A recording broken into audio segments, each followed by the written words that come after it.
자, 3분.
자, 됐어요? 자, 선생님하고 자, 한번 가보도록 할게요. 이게 다예요. 전체 내용이. 이게 다고요. 이것이 어떻게 연결되느냐를 지금부터 이제 강의를 할 겁니다. 제일 중요한 우리가 경제 지문에서 제일 중요한 건 뭐냐면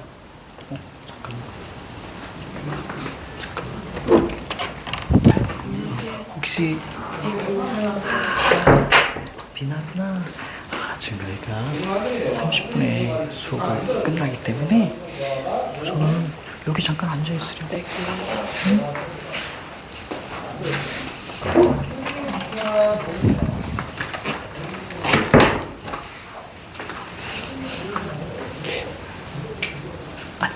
자, 갑니다. 자, 보시면 자, 그래서 여기서는 우리가 경제에서 제일 중요한 건 개념과 인과야. 그러니까 이해력과 연결력을 말씀드리는 거야. 개념과 인과, 즉 이해력과 연결력. 자, 그것이 제일 중요하기 때문에 사실은 어느 정도의 기본 개념적인 그 배경 지식이 있으면 되게 유리해요. 예전에도 말씀드렸듯이 근데 그게 없을 경우에는 잘 연결시키는 게 중요하고요. 신기하게도 경제 지문은 대칭적으로 쫙 맞아요. 대충 딱 봐도 요거 이게 눈에 들어올 거예요. 그렇죠? 요거 눈에 들어올 거예요. 그렇죠? 저런 대칭점들이 보이기 때문에 자, 그거 가지고 한번 해볼게. 먼저 첫 번째 단락 한번 봐봐. 자, 경제학에서는 자, 가격이 한계 비용과 일치할 때를 가장 이상적인 상태로 본다. 그래서 선생님이 이렇게 체크했습니다. 7, 8 보세요. 자, 가격이 한계 비용과 같을 때 이상적이야. 이렇게. 즉 뭐야? 좋아. 이렇게 해석한 거예요. 좋아. 그러면 한계 비용에 추가가 나오겠죠? 한계 비용이란 뭐니? 추가되는 비용이야. 이렇게 얘기합니다. 그리고 나서 한계 비용 곡선과 수요 곡선이 만나는 지점에서 가격이 정해지면 그러면 가격과 가격이 눈에 들어와야 돼. 그렇지. 그래서 선생님이 어떻게 적었나 보세요. 가격 그대로 내려오고요. 한계 비용 곡선과 수요 곡선이 만나는 지점에서 가격이 정해진 거예요. 한계 비용에서 가격이 정해진 거예요. 여기까지 이해 가니? 그치? 요렇게 우리가 읽었어야 되는 거야. 요렇게 하게 되면 자, 어떻게 된다고요? 뒤에? 그렇지? 좋아. 보입니까? 그래서 선생님 같은 경우는 그냥 플러스 표시만 딱 해놨어요, 밑에. 이렇게 해놓은 거예요. 자, 그런데, 자, 칠판 보세요. 자, 이제 우리가 이렇게 해야 돼. 아, 가격과 한계 비용이 같으면 좋아. 그렇죠? 재분배도 잘 되고. 그러면 반대로 상대성으로 이해하셔야 돼. 여기서 중요한 포인트는 상대성으로 이해하셔야 돼. 상대성으로 이해하셔야 돼. 이걸 읽을 때 가격이 한계 비용보다 크면 이렇게 읽으시면 안 돼. 어떻게 읽으셔야 되냐면 가격이 한계 비용과 같으면 좋아. 근데 가격이 한계 비용과 같지 않으면. 이해갑니까? 이렇게 읽어야 돼. 같지 않으면 당연히 어떻겠니? 나빠 이렇게 나오겠죠. 여기까지 여러분 이해가? 이런 방식으로 이해해줘야 되는 겁니다. 나빠. 자, 그래서 선생님은 거기다가 이제 보통 가격이 한계 비용보다 높아지면 그럼 거기다가 가격 동그라미, 한계 비용 동그라미 그리고 이런 부등호 표시 쌤들 합니다. 그 텍스트 자체에다 부등호 표시를 하고요. 뒤에는 그냥 마이너스 표시만 딱 해놓고 넘어가요. 나중에 물어봤을 때 와서 찾으면 된단 말이에요. 이해가죠? 그리고 상대적으로 자, 다 안 좋다. 위에서 설명한 일반 재화. 그러니까 지금까지는 어떤 얘기? 재화 얘기였습니다. 재화. 그러니까 어떤 상품과 관련된 이야기야. 자, 마찬가지로 수도, 전기, 철도와 같은 자, 공익 서비스 도라고 되어 있습니다. 그렇죠? 그럼 공익 서비스 도 동그라미. 보조사야, 보조사. 도 동그라미 잡고요. 자원 배분의 효율성을 생각하면 한계 비용 수준으로 결정하는 것이 바람직하다. 자, 뭐라고요? 공공 서비스, 공공 요금도 뭐니? 얘처럼 이렇게 하면 좋아요. 됐습니까? 좋아요. 그런데 뒤에 가면 나오지. 자, 대부분의 공익 서비스는 뭐가 들어가요? 초기 시절 투자 비용은 막대한 반면에 자, 한계 비용은 매우 적습니다. 한계 비용이 매우 적어요. 그래서 어떻게 하니? 한계 비용으로 공공요금을 결정하면 어떻게 된대? 뒤에 뭐예요? 기업 손실. 됐습니까? 이게 눈에 들어와야 돼. 뭐라고요? 결국 잘 봐. 얘로 정하게 되면 어떻게 되냐면 얘로 정하게 되면 자, 초기 투자 비용이 많이 들어가요. 그렇지? 그럼 결국은 어떻게 되는 거냐면 한계 비용이 적어진대요.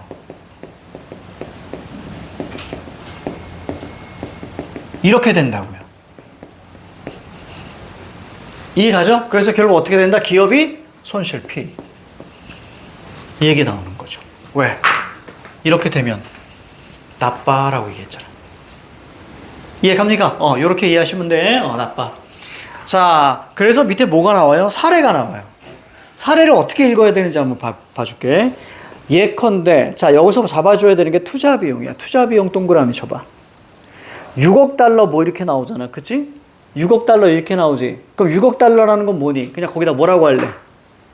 투자 비용이 높다 정도만 이해하시면 되는 거야. 숫자 6, 이게 중요한 게 아니라 높다 정도 이해하시고. 톤당기 한계 비용 동그라미 1달러래. 그럼 뭐야? 낮다만 이해하시면 되는 거야. 그럼 저 마지막에 뭐가 눈에 들어와? 기업 손실이 눈에 들어와야지. 보입니까? 그러면 한계 비용으로 수도요금을 결정하면 총 비용보다 총 수입이 적대요. 그러니까 당연히 뭐예요? 기업 손실. 그래, 이 얘기야. 여기까지 잘 왔니? 자, 그 다음 넘어갈게. 마지막 달러. 해결하는 방법은 두 가지. 자, 칠판 봐. 그러니까 전체를 어떻게 읽었어야 되냐면 여러분들은 기업 손실이 딱 나오는 순간 경제는 무조건 이익이어야 되거든. 기업 손실이 딱 나오는 순간 여러분들은 PS를 읽어야겠다라고 생각해야 돼. 이게 뭐예요? S잖아요. 그쵸? 그러니까 기업이 이익을 보는 건 바로 이제 S죠. 그래서 우리가 자, How와 S를 그냥 함께 편하게 선생님이 말씀을 드리는 거야. 자, S1이 있고 S2가 있어요. 보조금 줘요. 근데 이 보조금을 줘도 또 뒤에 또 P가 하나 나오죠. 다른 공적 재원이 들어갈 수 없고. 그 다음에 얘가 핵심인 거예요.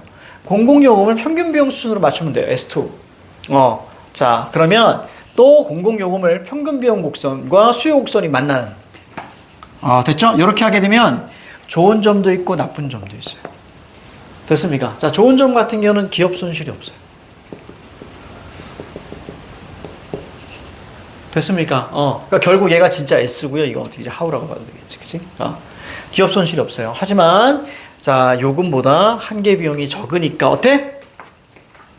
나빠 이렇게 가는 거예요. 이해가죠? 그럼 소득 재분배가 안 되고 이런 얘기들이 나오는 거지. 이렇게 되면 결국은 그렇지 나빠 이렇게 마무리되는 거예요. 이렇게 읽었으면 되게 잘 읽은 거예요.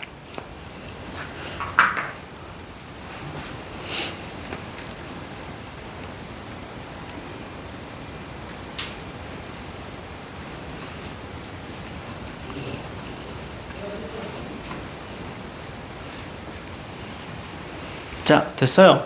그래서 정답이 어떻게 되냐면 정답이 5번이거든요. 자, 왜 5번인가 한번 보도록 하자. 5번에 보니까 평균 비용 동그라미, 한계 비용 동그라미. 자, 크다라고 했으면 평균 비용과 한계 비용 그 사이에다가 부등호 표시 딱 해보세요. 결국은 뭐예요? 평균 비용이 한계 비용과 같지 않으면 뒤에 뭐 나와야 돼? 나빠 이렇게 나와야 되잖아요.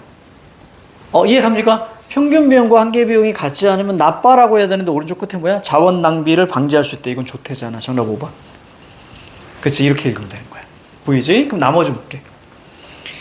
자, 자원이 효율적으로 분배. 이거 플러스, 만족도 플러스. 맞죠? 자, 가격 동그라미, 한계 비용 동그라미. 자, 가격에다가 부등호 표시하시고요. 자, 그럼 가격과 한계 비용이 같지 않으면 나빠. 이렇게 나오죠? 그죠? 뒤에 다 안 좋죠?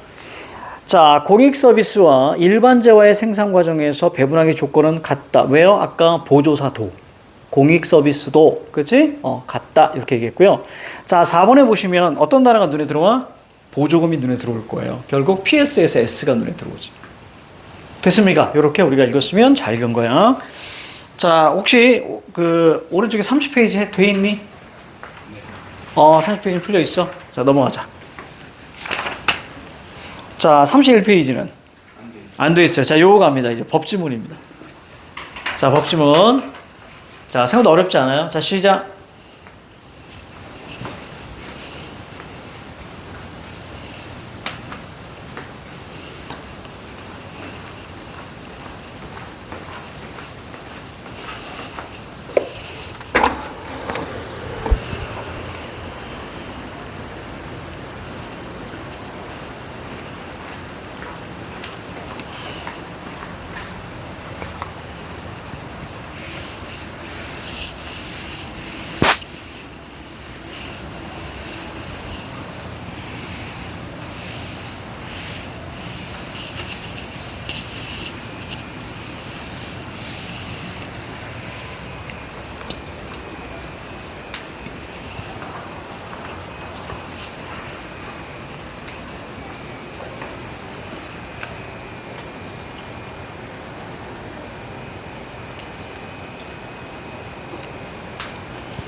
자, 2분.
혹시 밑줄을 칠 때 연관성을 가지고 밑줄 쳐야 되는 거야?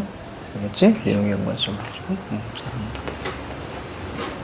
이런 거 X 쳐줬어야지. 그렇지. 오, 그래. 좋아.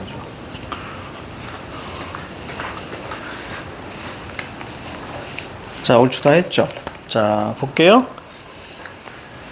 자, 소송에서 입증은, 동그라미 잡아보세요. 법관이, 뭐니? 의심 없이인데 X 쳐도 되고 안 쳐도 돼요. 왜냐면 뒤에, 법관이 뭐 하도록 만드는 거야? 확신하도록 만드는 것이다. 그러면 밑줄 치면 되겠죠.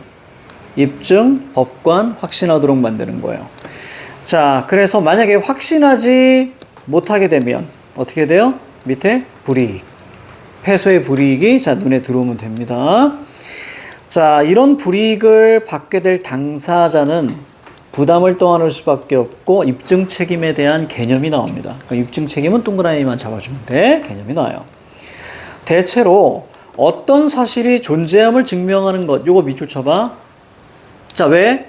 이게 왜 중요했냐면 딱 느낌 뭐지? 존재하냐, 존재하지 않느냐. 됐지? 이렇게 상대성이 있는 거니까 증명하는 것이 뭐니? 어디에 밑줄 쳐? 쉽다. 여기에 밑줄 치면 되겠지, 그지? 하는 것이 쉽다. 어느 한쪽에 부담을 지워야 한다면, 자, 밑에 밑줄 쳐. 쉬운 쪽에 지우는 것이 공평. 왜? 쉽다를 그대로 끌고 가면 되잖아. 그러니까 쉬운 곳에 지우는 것이 뭐니? 공평하다. 결국 뭐예요? 어떤 사실이 존재함을 증명하는 것이 공평하다. 됐니? 이렇게 읽을 수 있지, 그지? 공평하다. 자, 이 공평성을 고려하여 이렇게 읽으면 되는 거야. 됐죠? 자, 형평성 밑줄 잡고요. 자, 특정한 사실의 발생을 주장하는 뭐예요? 어떤 사실이 존재함을 증명하는 것. 됐죠? 특정 사실이 발생을 주장하는 것. 사실이 존재함을 주장하는 이 얘기. 뭐 했어요? 입증 책임을 지도록 하였습니다. 왜요? 이게 공평한 거니까. 형평성. 자, 그리하여 오른쪽 제일 끝에 피해자 동그라미. 피해자는 뭐예요? 원고. 그렇지. 피해자 동그라미, 원고 동그라미. 이 대응성 잡아야 돼. 대응성. 그럼 무조건 바꿔친다. 밑에 피해자 얘기 안 하고 그냥 원고로만 툭 던져줍니다. 그래서 뒤쪽에 만약에 원고 얘기가 나오잖아? 그럼 여러분들이 피해자로 바꿔서 읽으시면 전체 맥락을 잃어버리지 않아요. 일부러 이렇게 나가는 거거든요. 잃어버리지 않습니다. 원고가 되어서 오른쪽 제일 끝에 뭐가 눈에 들어와? 입증해야 됩니다. 됐죠? 그럼 이해가죠? 그러니까 어떤 사실이 존재하는 것을 입증하는 거. 누가? 피해자가 입증하는 거예요. 이게 형평성에 맞대요. 형평성을 머릿속에 좀 잡고 가야 돼. 자, 그런데 이들 요건 가운데 인과관계, 동그라미 뭐예요? 어려워요. 입증이 어려운 밑줄. 자, 가로 묶어봐. 공해에 관여하는 현재의 과학 수준으로도 해명되지 않는 일이 많다. 여기까지 가로 닫으시고 무슨 얘기예요? 어렵다. 자, 이런 얘기죠. 자, 그런데도 피해자에게 공해와 손해 발생 사이의 인과관계를 하나하나씩 연결고리까지 자연과학적으로 증명하도록 요구한다면 그렇지, 어려워요. 됐습니까? 자, 더구나 관련 기업은 월등한 지식과 기술을 가지고 더 쉽게 원인 조사를 할 수 있는 상황이기 때문에 피해자인 상대방에게만 엄격한 부담을 지우는 건 불공평해요. 자, 그래서 밑에 옵니다. 공해소송에서도 이게 나오네요. 공해소송에서도 보조사 잡고 입증책임 동그라미 누구에게 있어? 피해자인 원고에게 있다. 밑줄. 즉 있는 것을 증명하면 되는 겁니다. 있는 것을 증명하면 돼요. 자, 밑에 줄 갑니다. 보는 정도를 낮추어서. 그렇죠. 요거 밑줄 잡아줘야 돼요. 보는 정도를 낮추어요. 자, 이게 바로 뭡니까? 이게 바로 how예요. S. 됐습니까? 이게 바로 S how예요. 이해 가죠? 그죠? 위에는 너무 어렵기 때문에 그리고 이렇게 해주는 거예요. 그래서 인과관계 입증의 어려움을 덜어주려고 합니다. 왜요? 형평성을 위해서. 됐죠? 기업이 너무 세니까. 자, 그래서 예외적으로 확신의 단계 X 낮은 정도의 구명으로도 그렇지 입증되었다고 합니다. 밑에 줄. 그러면 가해자인 피고는 그 인과관계 성립을 방해하는 증거를 제출해서 우리 죄 없어요 라고 얘기하죠. 그렇죠? 자, 그럼 갑니다. 1번에 두 번째 줄. 폐수 때문에 폐사. 보이니? 폐수 때문에 폐사. 아, 그러니까 요 인과관계가 눈에 들어와야 돼. 그죠? 폐수 때문에 폐사. 자, 그래서 김이 폐사했습니다. 그래서 주장 있다. 있는 것을 주장하는 걸 뭐라고? 맞아. 있는 것을 주장하는 걸 뭐라고? 누구? 원고. 됐습니까? 그러니까 뒤에 뭐야? 어민이 원고. 그 원고는 뭐야? 피해자. 됐죠? 얘가 입증해야 되는 거야. 자, 그래서 밑에 세 가지 얘기가 나옵니다. 자, 동그라미 1번. 어민은 원고. 맞습니까? 자, 2번에 자연과학적 연결고리. 자, 그 다음에 3번에 어민들 쪽에서 입증. 당연하죠. 원고가 입증해야 되는 거니까. 자, 4번에 위법행위 뭐예요? 폐소. 자, 손해는 뭐예요? 김폐사. 자, 인과관계에 존재한다는 입증 책임. 누구? 어민. 그렇죠. 그러니까 정답 4번 이렇게 가야죠. 자, 이거 사실 그렇게 어렵지 않았어. 어렵지 않았는데 이거 틀린 친구는 뭔가 좀 놓친 거야. 동그라미 5번. 공장 폐수 속에 김폐사에 영향을 주는 물질이 들어있지 않다는 사실. 즉, 있는 것을 증명하는 건 어민. 됐어요? 이해가지? 하지만 보는 정도를 낮추고. 없는 자, 들어있지 않다는 사실을 증거를 제출하는 건 피해자 피고. 가해자 피고. 됐죠? 자, 아무튼. 자, 잠깐만. 자, 그래서 정답 몇 번? 4번. 이렇게 보시면 됩니다. 됐죠? 좋아요. 자, 그 다음. 혹시 32페이지 풀려있니? 풀려있어? 그럼 33페이지 풀려있니? 자, 시간 드립니다. 이거 푸세요. 요거까지 풀고 잠깐 쉬자.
거기 좀 오타가 있습니다. 두 번째 날 첫째 줄 유효 수요 이론이죠. 수요.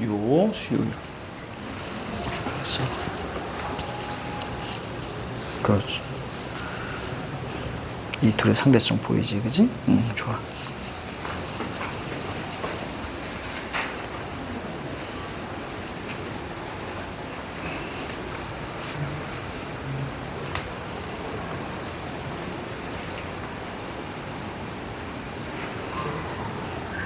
자, 지금 첫 번째 거 고전주의와 케인즈와의 상대성이 눈에 들어와야 돼.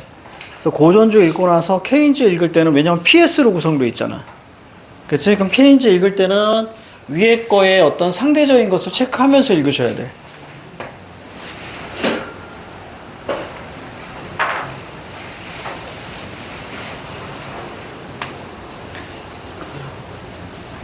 자, 2분.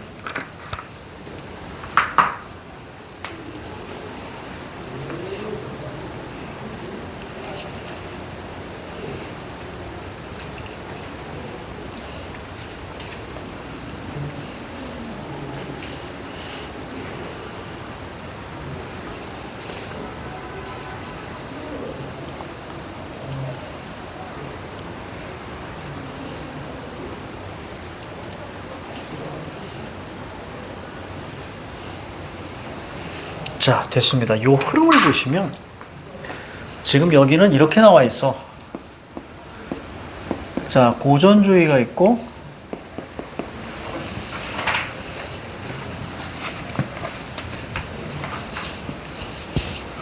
자, 고전주의, 그 다음에 케인즈, 신고전주의. 이렇게 나와 있죠. 그래서 고전주의, 케인즈, 신고전주의가 사실은 어떻게 되는 거냐면, 자, 얘가 A라면, 자, 이 녀석은 뭐죠? 나대인 거죠. 아, 여러분들, 이런 건 좀 헷갈릴 수 있으니까, 원래 평소에 하던 거로, 얘가 B라면요, 자, 이 녀석은 낫B가 되는 거예요. 그래서 이 둘의 뭐가요? 상대성이 나타나는 거죠. 그렇지? 얘는 공급이 중요해. 그랬더니 얘는 낮공급 이렇게 얘기하는 거예요. 그래서 수요로 끌고 가는 거예요. 이해가죠? 얘는 정부가 개입하면 안 돼. 근데 얘는 뭐예요? 정부가 개입해야 된다. 그렇지. 이 상대성이 눈에 보였으면 돼. 거기에 플러스 그럼 세 번째 건 어떻게 나올까요? 이렇게 나옵니다. B 플러스 그 다음에 not B. 그래서 각각에 있는 것을 빼서 조합을 하게 되는 거예요. 그러니까 여기 얘는 자 여기 저기 나와 있는 자 not B는 봐요 뭐였죠? 얘는 소극적 정부 개입. 그렇죠? 얘는 적극적이었고, 그지? 자, 그 다음에 플러스 바로 저기 나와 있는 보이지 않는 손이죠. 요것들을 그대로 가져오고 있는 거지, 그지? 그렇게 풀었다면, 자, 퍼펙트하게 푸는 거예요. 그래서 저 보이지 않는 손은 시장 자동 조절 기능입니다. 시장 자동. 그래서 정답은 3번 이렇게 가는 거예요. 요것과 비슷한 게 뭐냐면, 여러분들, 이것과 비슷한 게 저기 앞쪽에, 거기 뭐죠? 아까 우리 기후 얘기 나왔던 거 있어요. 기후. 저기 30페이지 있잖아요? 30페이지 거기 잠깐 한번 봐봐. 봐봐. 가달락에 보면은, 자, 제도의 발달이 경제성장. 나달락에 보면은, 낮 제도입니다. 그거에 해당하는 게 뭐였냐면, 지리적 조건이었어요. 됐지? 그 다음에 세 번째가 뭐였어요? 세 개 다 있지. 제도, 지리적 조건, 이렇게. 됐습니까? 그 다음에 저기 앞으로 가세요. 저기 앞에 어디로 보시냐면, 이런 것들이 이렇게 많기 때문에 선생님이 좀 잡아주는 거예요. 8페이지 봐봐, 8페이지. 8페이지 봐봐. 8페이지 거기 보시면, 자, 냉전. 전통주의는 냉전의 책임이 누구라고? 소련에 있다 그랬어.